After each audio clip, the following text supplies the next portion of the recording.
예, 그럼 지금부터 제109차 최고위원회를 시작하겠습니다.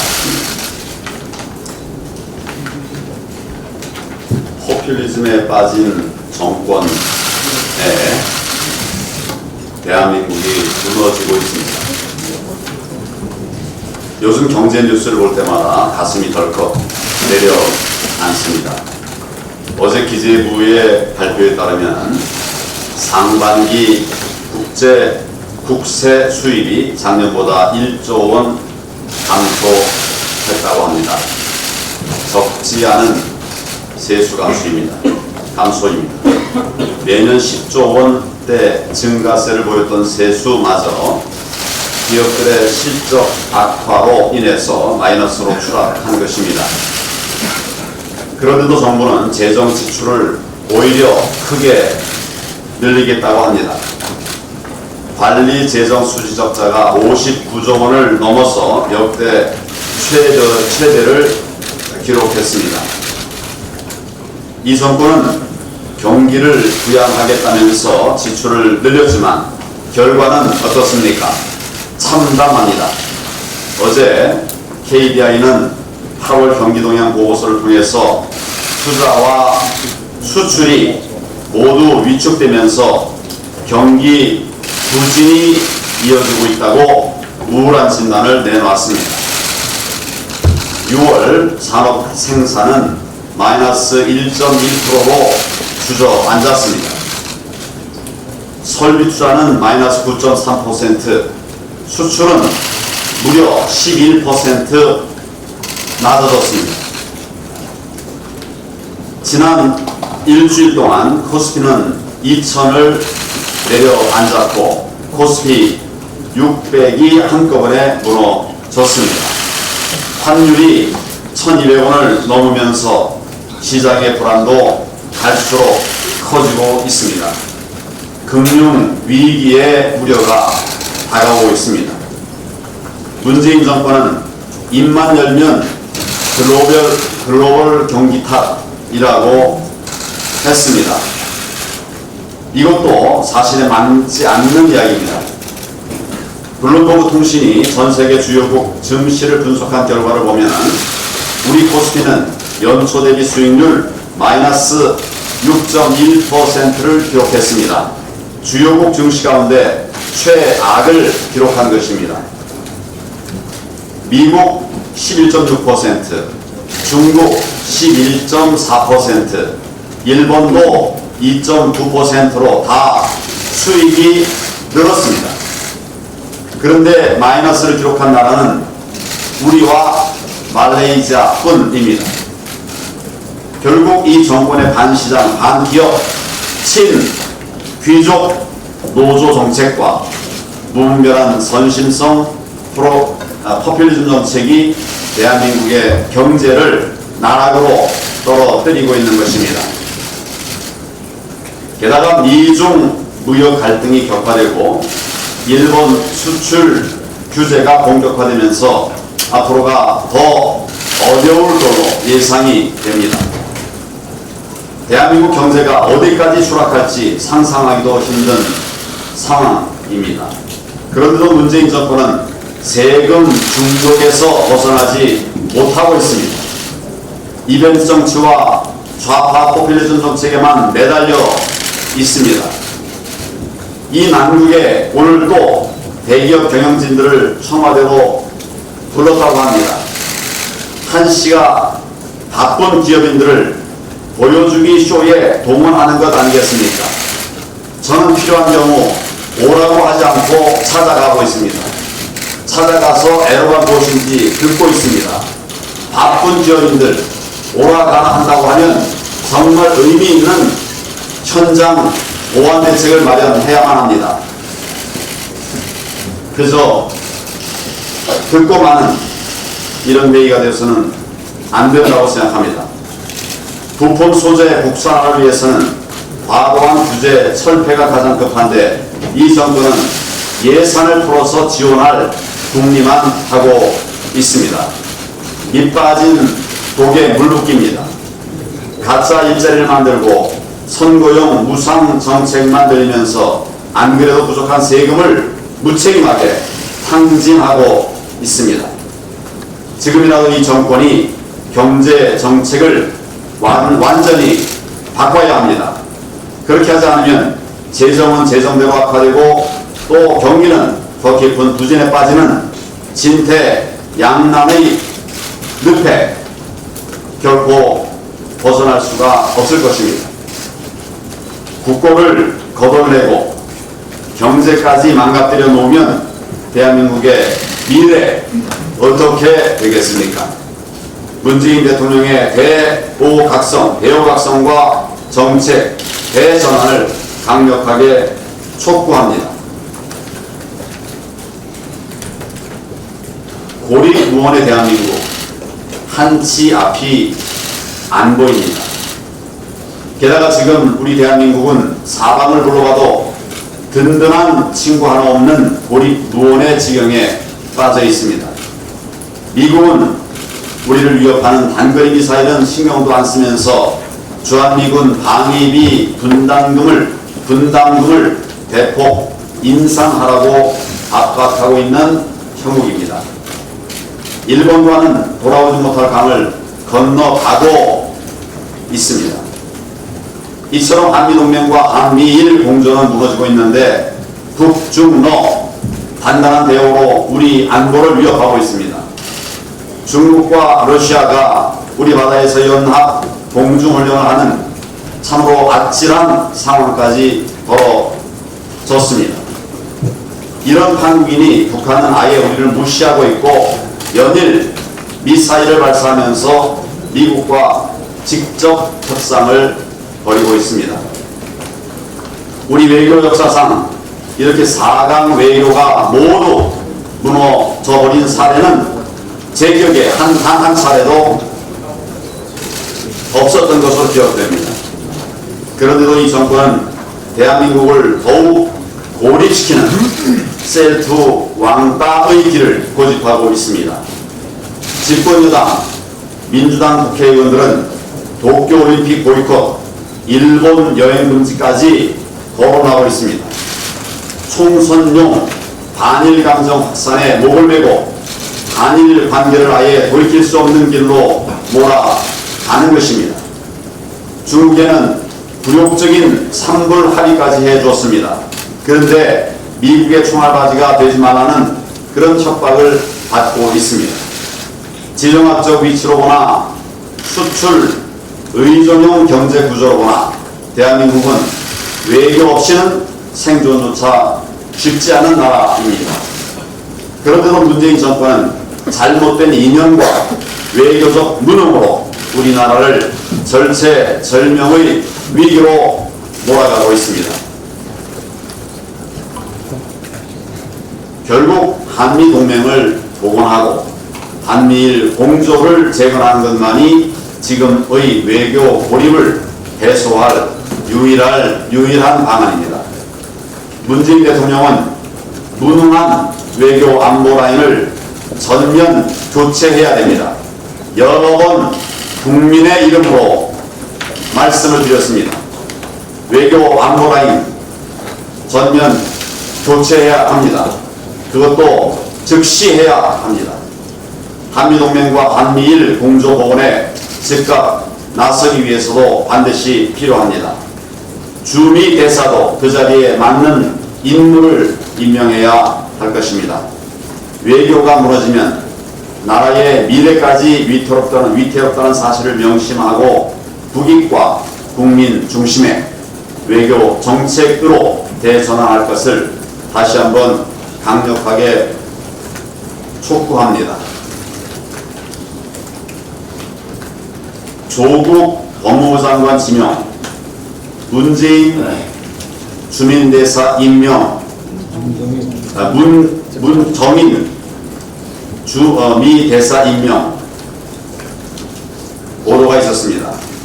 오만과 독선의 결정판입니다. 조만간 문재인 대통령이 6, 7개 부처 개각을 하면서 조국 전 민정수석을 법무부 장관에 지명할 것이라고 하고 또 문정인 주민대사에 임명할 것이라고 하는 보도가 있었습니다.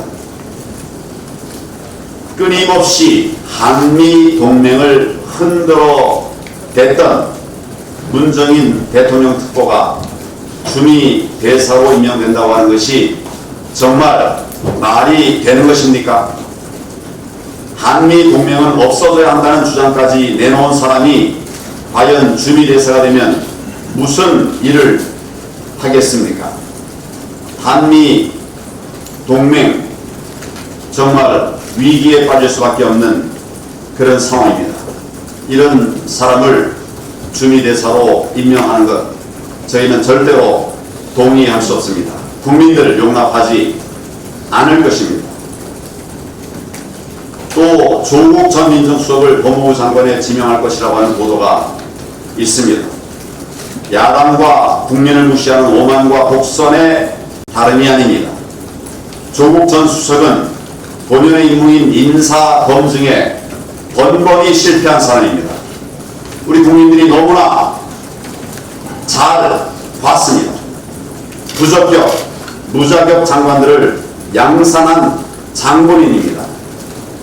또한 민간인 사찰과 블랙리스트 작성 의혹까지 받고 있습니다. 남이 하면 퀄리티에 쏘고 자기가 하면 앙가주망이라고 합니다. 특목고 규제를 외치면서 본인 딸은 어디에 보냈습니까? 외고 졸업에 의정원 보낸 정말 내로남불의 대표 주자입니다.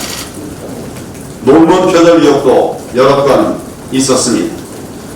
민정수석하면서 자신의 직분을 망각한 페이스북 정치로 국회를 모욕하고 국민을 편가하는 데 앞장서기도 했습니다. 정말 표리 부동한 사람입니다. 그런 사람이 법치 바로 세울 수 있겠습니까?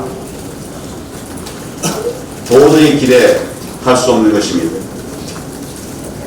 그래놓고 이제 와서 본인 인사청문회가 걱정이 되는지 도덕성 검증은 비공개로 하자 이런 구차한 주장을 내놓고 있습니다.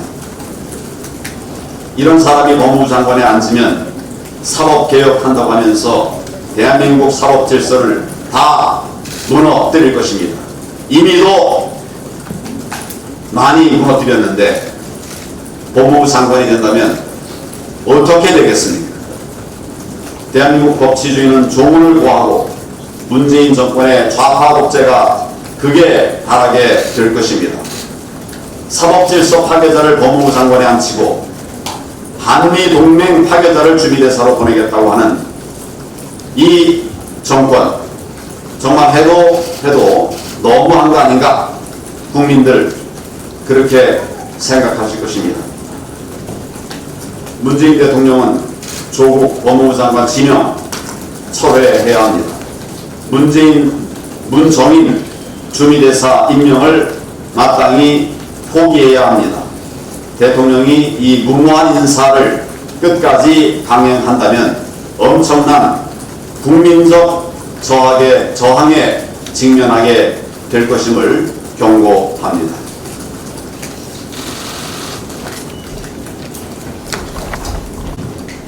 네, 당대표님께서 인사 말씀하셨기 때문에 더 붙여서 말씀드립니다.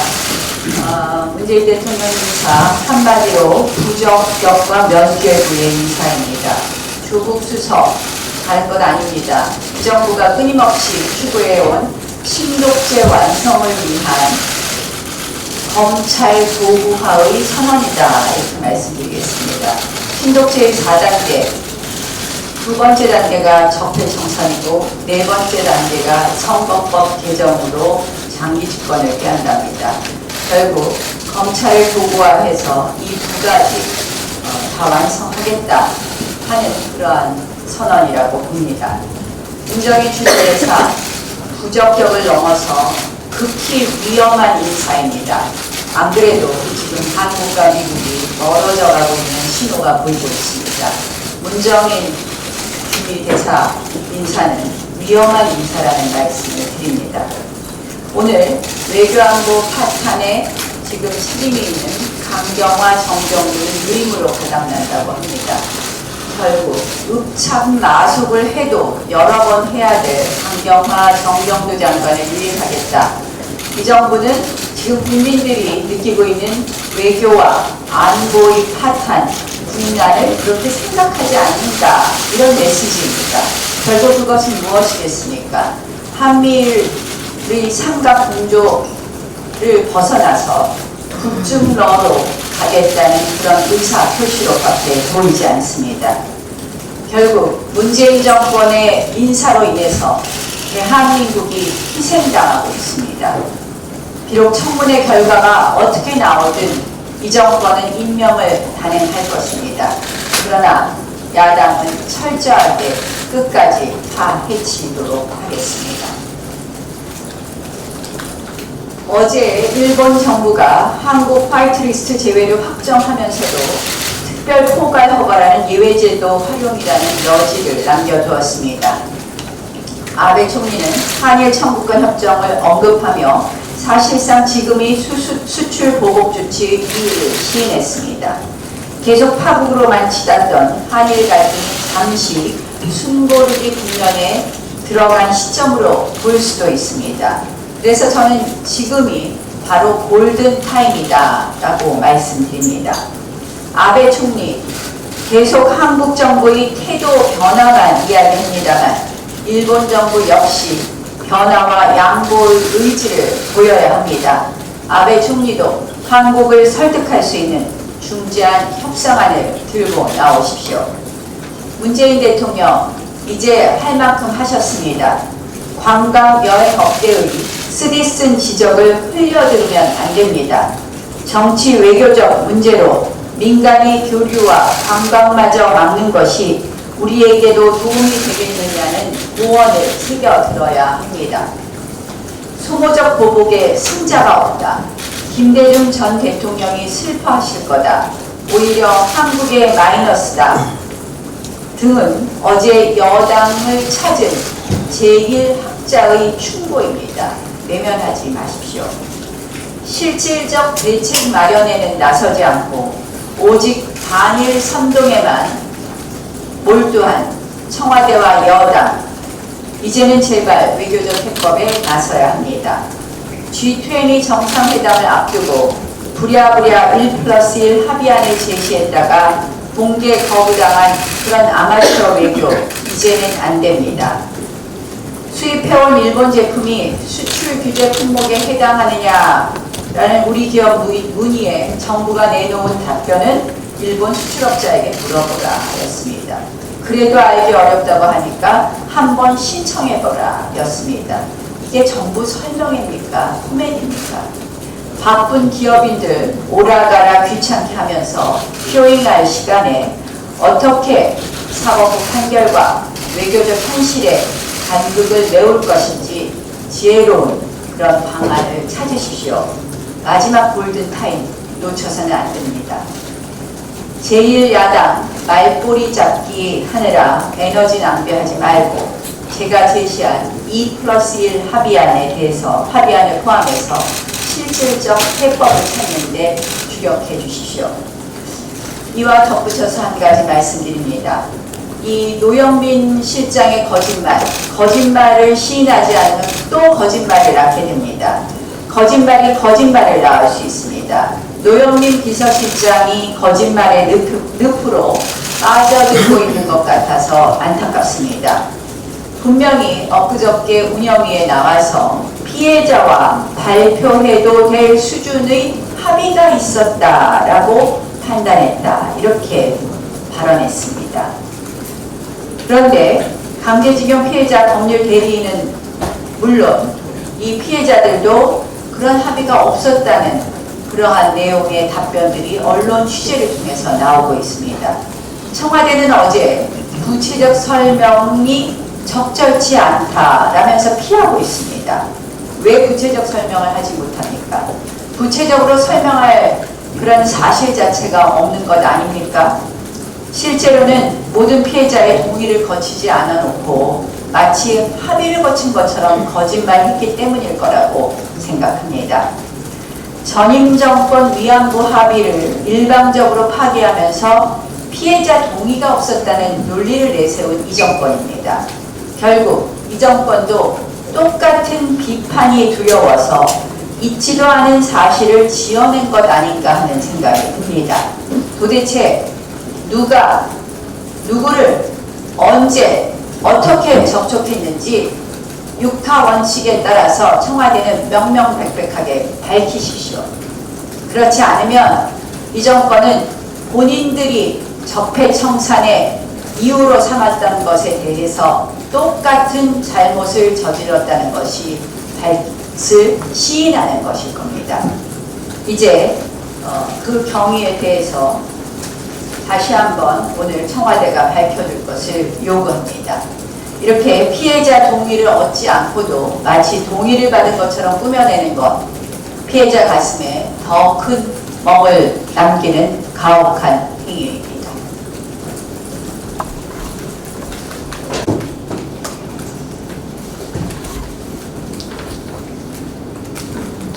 네, 인사가 만사라는 말이 있습니다. 근데 인사가 없나면 또 만사가 되고 있죠. 그동안의 청와대 인사를 보면 이 국민 통합적 인사가 아니라 국민 분열적 인사다. 이래가지고 우리 국민들이 어찌 불안해서 살겠습니까? 지금 눈이 있고 귀가 있으면 보기도 하고 들릴 수도 있는데 지금 나라 경제가 얼마나 위기 상황인지 아마 잘 알 것입니다. 이 경제는 심리입니다. 심리가 불안해지면 경제는 당연히 좋을 리가 없겠지요. 지금 국제사회, 우리 글로벌 사회에 누가 누구를 이긴다, 누가 누구를 진다, 이런 표현이 과연 어울리는 용어이고 표현입니까? 이러한 조선시대적 사고를 가지고 어떻게 21세기를 살아갈 수 있겠습니까? 우리가 길을 잘 찾지 못하는 사람을 두고 길치라고 합니다. 지금 대한민국은 이 길치 운전자들에 의해서 상당히 불안정한 사회로 가고 있지 않는가 하는 생각을 합니다. 그래서 우리 자유한국당이 국민들께서 안심할 수 있도록 하는데 대한정당으로서 최선의 노력을 다하겠다 하는 말씀을 드리겠습니다. 8월 5일 그 일본의 경제보고 화이트리스트 발표와 미국, 중국 간의 무역 갈등으로 인해서 우리나라 주식 시장이 무너졌습니다. 2000포인트 아래로 떨어지고 사이드카가 발동이 되었습니다. 코스닥 종목 1299개 중에서 무려 1234개, 즉 95%의 주식이 하락을 했습니다. 제2의 금융위기가 나온다는 얘기가 나올 정도입니다. 이런 상황에서 우리 개인의 투자자, 즉 개인 투자자들의 이 피해가 극심합니다. 그래서 우리 자유한국당에서는 이 개인의 투자자, 즉 개인 투자자들의 어떤 악의적인 그런 피해, 정부의 잘못된 정책에 의해서 발생한 이 피해를 최소화시키기 위해서 저는 적극적으로 공매도 제도를 지금이라도 당장 폐지해야 된다는 주장을 합니다. 이미 공매도 제도 폐지 법안이 작년 2018년 11월에 국회에 계류 중에 있습니다. 저는 이 정부가 공매도 제도를 한시적으로 제한하겠다는 그런 말장난에 그치지 말고 원천적인 폐지에 앞장서 나가야 될 것입니다. 그리고 자유한국당 역시 이 정책위에서 공매도 제도 폐지에 대한 보다 적극적이고 실질적인 이 노력을 위해서 진지한 검토가 있어야 할 것입니다. 그리고 며칠 전에 국회운영위원회에서 소위 말해서 안보실장이라는 분과 비서실장이라는 분의 답변 태도를 보니까 야, 이분들이 진짜 이분들을 두고 이 나라를 맡겨서 되겠느냐 할 정도입니다. 어떻게 비서실장이라는 분과 안보실장이라는 분이 대북관계에 입만 열면 북한 이야기하면서 대북의 이 도발에 대해서 전혀 이해를 못하고 또 그에 대한 지식이 없으니까 이런 것들을 두고 어떻게 국민들이 이 밤잠을 편안하게 주무실 수 있겠습니까? 더 나아가는 이 안보실장의 어떤 발언 이후에 그 다음날 국방부가 이 발언을 번복을 해버립니다.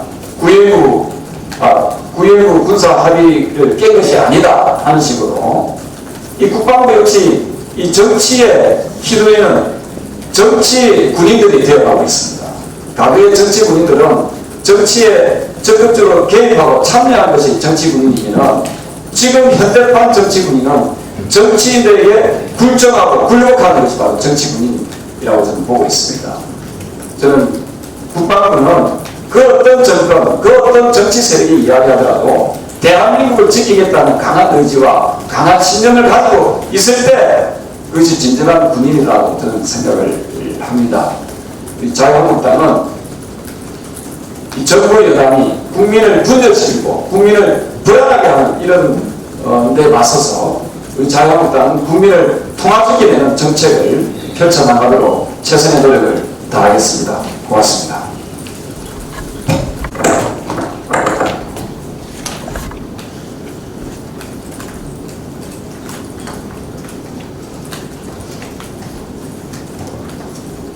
우리가 아무리 걱정을 하고 우리가 아무리 비판을 해도 문재인 정권의 그 인식과 행동, 한일 문제에 대한 인식과 행동은 외교적으로는 절대로 해결하지 않겠다는 모습만을 보여주고 있습니다. 지금이 어느 시대인데 죽창가나 부르고 남북 평화만 이루어지면 경제 문제가 해결되고 정부에서 지원하면 첨단 기술이 저절로 생기는 것으로 말하고 있으니 말입니다. 우리의 우방국인 한일, 한미 외교관계를 의도적으로 망가뜨리고 한일 외교 문제를 북한만 챙겨서 평화가 오는 것으로 국민들을 사실상 속이고 있습니다. 그래서 최근에 문재인 정권이 주체 상황을 신봉하는 통진당 정권이라는 의심이 듭니다.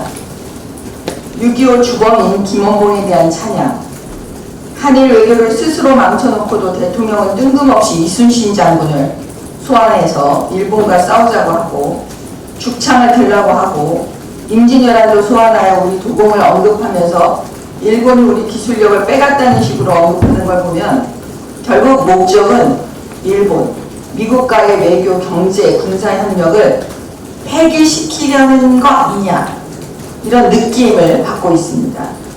문정인 씨를 주미대사로 임명하는 거 보면 결국 그 목적 아니겠습니까? 문재인 대통령은 기술력이 한 나라를 먹여 살린다면 동서고금 가리지 않고 모든 나라가 기술력 강화에 힘쓴다. 스위스가 시계를 포함한 정밀산업의 메카가 된 건 종교 박해를 피해 스위스로 온 기술자를 잘 활용했기 때문이라는 그 언급에 많은 국민들께서 놀라셨을 것 같습니다. 제가 묻겠습니다. 그럼 우리 기술이 최고였던 원전을 망친 분은 누구입니까? 우리 기술이 일본보다 앞선 그 철강을 망치려고 하시는 분은 누구십니까? 광양만에 들어서려던 불산 공장 건립을 반대하였던 분들과 정당은 누구지요? 대통령의 원전 박해로 우리의 원전 기술자들은 중국으로 해외로 다 빠져나가고 있는데 그런 분이 하신 말씀은 아니신 것 같아요. 그래놓고 기술력 강화에 힘쓰자고 하시니 도대체 무슨 말씀 하시고 계시는 건지, 종교 박해 피해 스위스로 온 기술자들 이야기는 도대체 무슨 말씀이신가요? 박근혜 대통령 때 사드 배치 때 중국에 찾아가 우리 정부와 전혀 다른 행동을 하였던 사람들이 지금 민주당 아닙니까? 민주당과 문재인 대통령 후보는 그 당시 정부와 온 국민과 힘을 합쳐 중국과 싸우지 않았습니다. 그러면 지금의 그 민주당과 문재인 정권은 한일 외교 문제에 정부를 비판하면 친일파로 매도하고 있고 말꼬투리 잡기에 여념이 없습니다. 그 기준으로 그대로 적용해 보겠습니다. 그러면 그 당시 민주당과 문재인 대통령 후보가 매국행위 한 거 아니겠습니까? 문재인 대통령께 다시 한번 말씀드립니다. 대통령으로서가 아니라 개인으로서 하시고 싶은 이순신, 임진왜란, 다시는 일본에 지지 않을 것, 이런 말씀 하시기 전에 먼저 대통령으로서 하실 일을 먼저 하는 게 도리라고 봅니다. 대통령이라면 내 자신이 하기 싫은 것도 해야 할 때가 있습니다. 국가와 국민을 위하여 자기 자신을 내려놓으십시오. 먼저 외교적으로 강경화 외교부 장관이 해결할 능력이 없다는 것이 입증이 되었으니 대통령이 직접 아베와 담판을 하십시오. 그렇지 않고 본인이 하기 싫은 건 아니고 하고 싶은 것만 하면서 잘 될 거라고 국민을 속여서는 안 됩니다. 남북 평화 경제로 일본을 따라잡겠다는 발상은 대통령 문재인이 아닌 개인 문재인이 하고 싶은 거 아니겠습니까? 개성공단 열어주고 싶고 금강산 관광 해주고 싶고 북한에게 뭐든 다 주고 싶은 마음, 그 마음 내려놓으세요. 대통령이 그런 말씀 하시면 하실수록 대통령이 아닌 개인 문재인이 하고 싶은 것을 하기 위해서 국민과 국가의 이익은 뒷전으로 하고 대통령이 되신 거구나 하는 생각만 하게 됩니다. 대한민국이 점점 잠 못 이루는 밤들로 채워질 것을 생각하니 허망해집니다. 우리 언론인 여러분은 걱정 안 되십니까? 오늘은 여기까지 하겠습니다.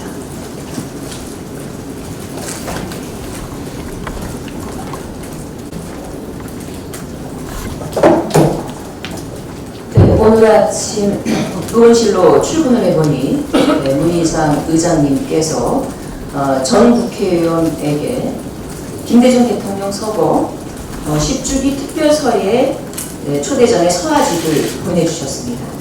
저는 이 서하집을 한 장 한 장 넘기면서 많은 생각이 들었습니다. 우리 사회에서는 김대중 대통령을 높게 평가하거나 또는 비판하기도 하지만 현 시점에서 김대중 대통령의 대일 외교 전략은 문재인 정부가 반드시 배워야 할 점이라고 저는 생각을 합니다. 1998년 김대중 대통령은 일본 국빈 방문 시 자신의 목포 상고 시절에 일본인 스승이셨던 무쿠모토 이사부로 선생을 찾아뵙고 스승의 가르침에 대한 감사의 인사를 일본말로 전한 바가 있습니다. 당시 반일 반한 감정이 양국에서 팽배했던 시절에 이와 같은 김대중 대통령의 행보는 굉장히 파격적인 행보였습니다. 작금의 민주당의 잣대라면 친일파라고 통렬하게 매도하고 공격을 받았을 것입니다. 하지만 미래를 향해 가고자 하는 김대중 대통령의 정신 철학과 진심은 통하였습니다. 아키히토 일본 천황이 처음으로 공식 석상에서 과거 식민지 지배에 대한 고통과 사과라는 표현을 한 바가 있습니다. 또한 오부치 게이조 총리는 공동 선언문을 통해 통절한 반성 그리고 마음으로부터의 사죄라는 표현을 써가면서 지난 과거에 대한 사죄를 한 바가 있습니다. 김대중 대통령이 지금의 문재인 대통령처럼 지지율에 취하여 반일 감정에 기대어 공격만을 가하였다면 당시 우리 국민들이 천황과 총리로부터 그들의 사과를 듣고 지금과 같은 한미일 안보 협력 체제가 갖춰졌겠습니까? 외교는 철저히 나라의 실리를 추구하며 미래를 향하여 전진하고 나가야 합니다. 문재인 정부와 집권 여당은 다시 한번 김대중 대통령의 대일 외교 정책을 되돌아보고 배울 점을 찾기를 권고하는 바입니다.